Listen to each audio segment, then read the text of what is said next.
and I will jump right into it. So just tell me a little bit about Zafer. Oh boy.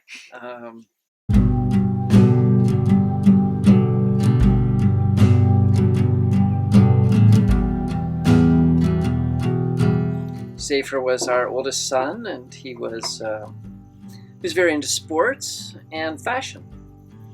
And remarkably, I was into neither. So I struggled a bit with Z, and we took up tennis, and we took up golf, and we took up ping pong and badminton and racquetball, and we played a lot of sports together. And then I, watched some football with him.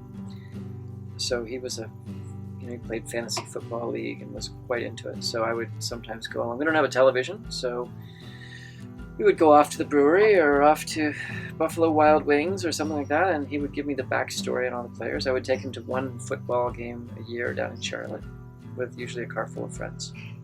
So it's ironic, as a lifelong non-sports fan, I get pretty sad at this time of year when football starts up, if you can imagine. If anyone would have ever told me that Super Bowl Sunday would be a sad day in my life, I would have said nonsense, but it is.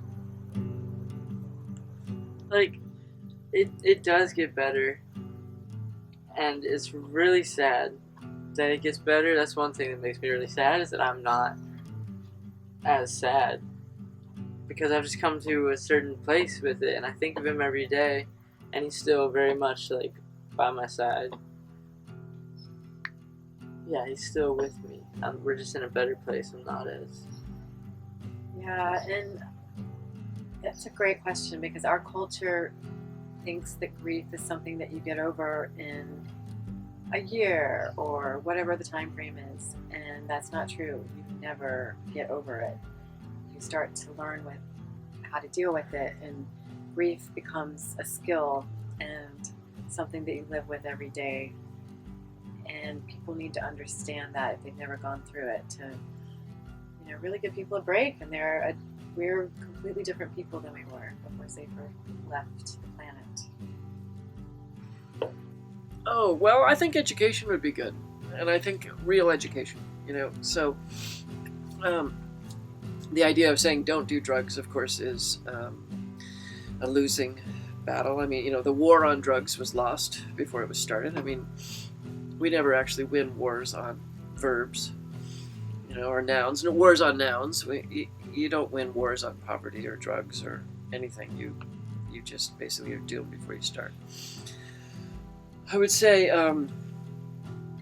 actual education, where you would say, this is what it is. This is what Adderall does. This is how it affects the central nervous system.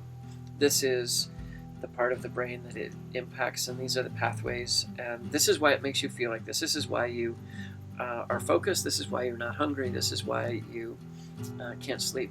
And then I would go one step further and teach kids about interactions. It's like, this is how Adderall interacts with alcohol, and on and on. And with heroin, Zafer died of heroin, and it keeps you from breathing. You basically forget to breathe. So normally breathing is an involuntary response, but heroin changes that. And so I don't even know if he knew it was deadly. He was smoking it, not injecting it. And so I wonder if he even knew that you could die from smoking heroin. And I think that that's something that I didn't know. And I would say that education would be a splendid start. And we talk to him every day. Yeah. And I would ask, what happens, maybe? Every time we left him. Yeah. And we missed him. And I would smell him. I would want to smell him.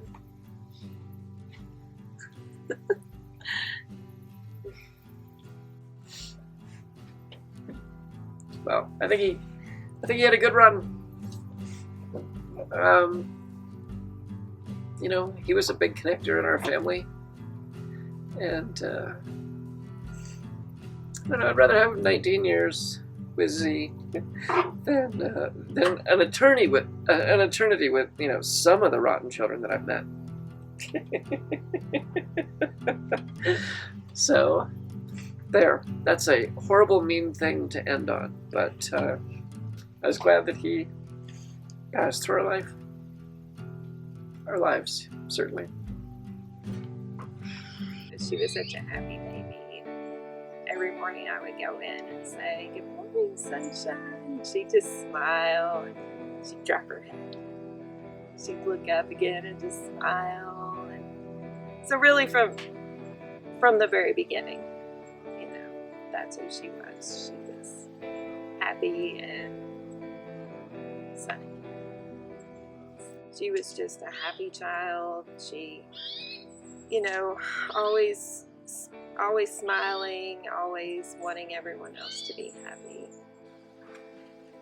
So there's really no roadmap when it comes to this grief, and I think we just have to take one day at a time and be kind to ourselves.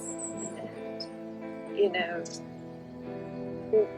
it's not like we have the luxury of quitting our jobs and traveling around the world and promoting awareness like we probably all want to. From as far as for me, I work a 9-to-5 job. It can be stressful. You just have to take time out.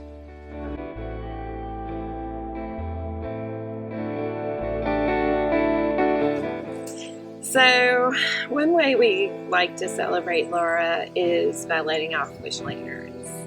And we did this at her memorial, and it's just kind of been something that's kind of stuck. So we definitely do that. For her birthday last year, we visited the Vine Bridge, and I always gave her yellow flowers. So I bought some yellow roses, and we sprinkled some of her ashes in the roses, and we dropped them off the bridge, and it was really beautiful.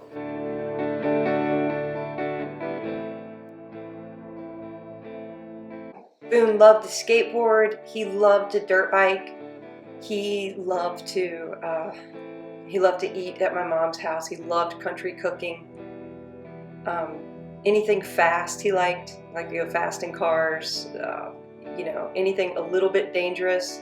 When he was young, he wasn't like that. When he was about 11, he switched from being super, super cautious. Once he got into skateboarding, then all of a sudden he wanted to test his limits all the time. He loved Twinkies. He would do anything for a Twinkie, and when they went out of business, he bought out as many Twinkies as he could to hold on to. And we still have a Twinkie that he put into a jar with something, vinegar or something, so it's still whole. And we've had it since he was probably 11 or 12. So it's like a preserved for lifetime Twinkie. He did not have patience for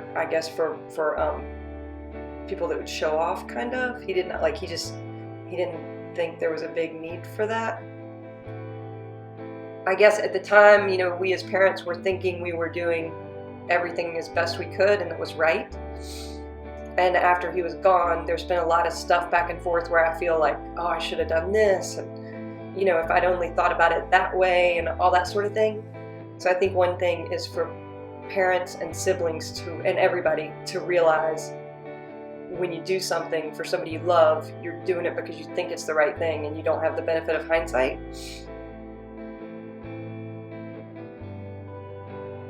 Nobody wanted to get him into trouble, and everybody thought, he's invincible, just like all other teens. Everybody's invincible. So I don't think anybody had any, I think everybody adored him.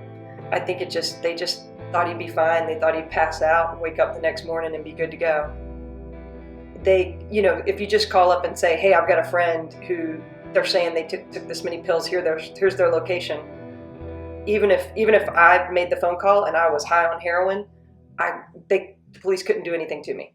And the same for Boone. If they'd shown up and he had however many pills, they could not prosecute him. The whole thing would be just to save a life.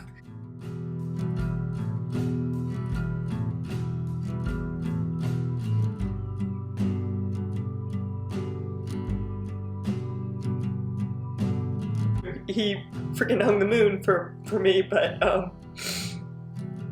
I wish I'd said that. I wish I'd said more about all of his character, how strong I thought his character was, and all of his really great traits. He was very real. He was no bullshit. He was very, very real, and he didn't know how to put on airs. He had no time for it and didn't know how to do it, and I really love and miss that. Yeah, and I just love him.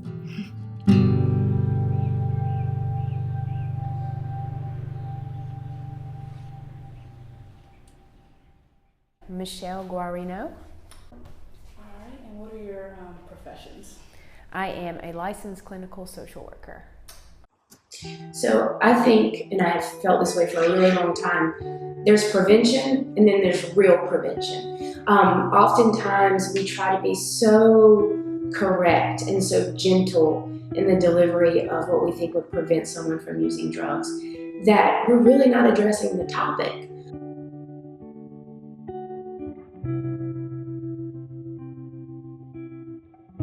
Some kids haven't had the unfortunate opportunity to feel the grief, feel it hit close to home.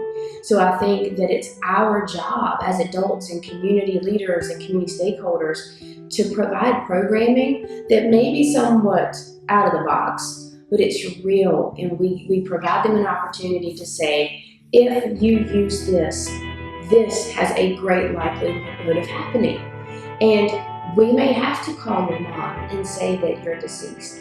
You may live as in a coma or not knowing who you are. Those are the realities, not just that you're losing brain cells, because yes, that happens, but what adolescent really is counting brain cells? I mean, we need to talk about the reality.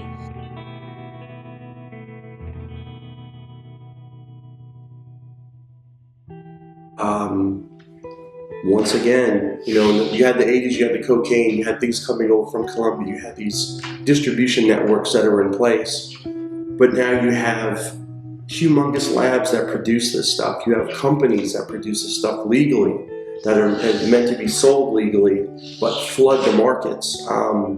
Forgive me for not recalling, but there was a town in Tennessee that received like 100 million pills, and it was like 7 million pills per person. You know, so there's these markets get flooded with this stuff, and the accessibility, it's ridiculous. It's absolutely everywhere. Like I said, you know, in the past where you would only have maybe an ounce or something, now we're getting pounds of it. And you figure something as small as, I mean, a few grains of sand can kill you, and we're getting pounds of it. That's ridiculous.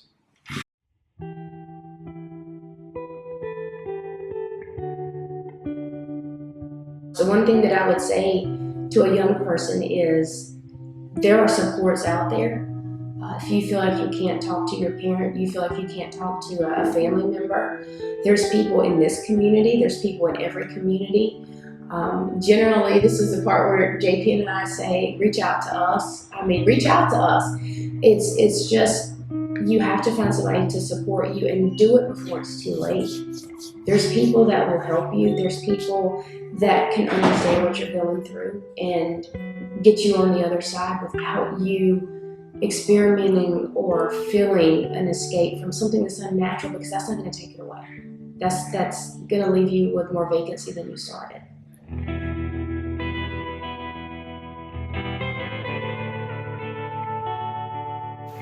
I think we go through our lives unappreciated as parents and unappreciated as children, and we take our family for granted. We take everything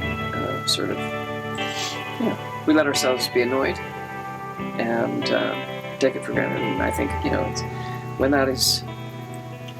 that disappears, I think that you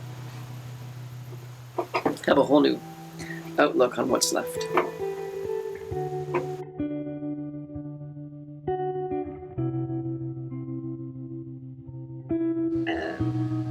I will say I do not sweat the small stuff like I used to.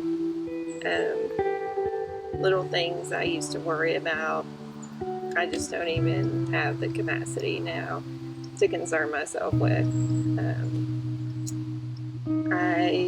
I'm more selective about how I spend my time. I'm more selective about who I spend it with.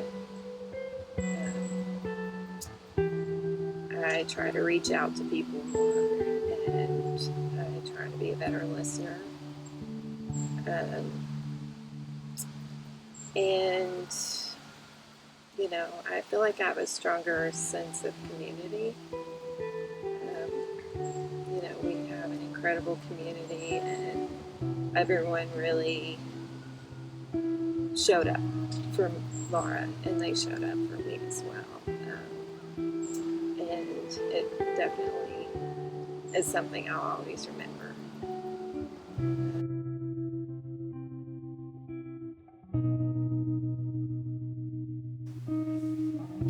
It's really important to me that Boone's not just a memory and that it stood for more than that. So I think it'd be really important, I think, for everybody to understand, like when somebody loses a child or a sibling or whatever, that it has to have an impact. It's so important that it has an impact. You know, there are so many things that could have gone differently, from him making better decisions and not getting involved in drugs, and from, you know, him making a bad decision of wanting to be there to do this party for Sean, blah, blah, blah. You know, all these different decisions that were made. I need, if he's not here to make an impact, I need for his death to make an impact. So I think that's really important. I think anybody who loses somebody needs that person to be more than just a memory. Like, that's not okay.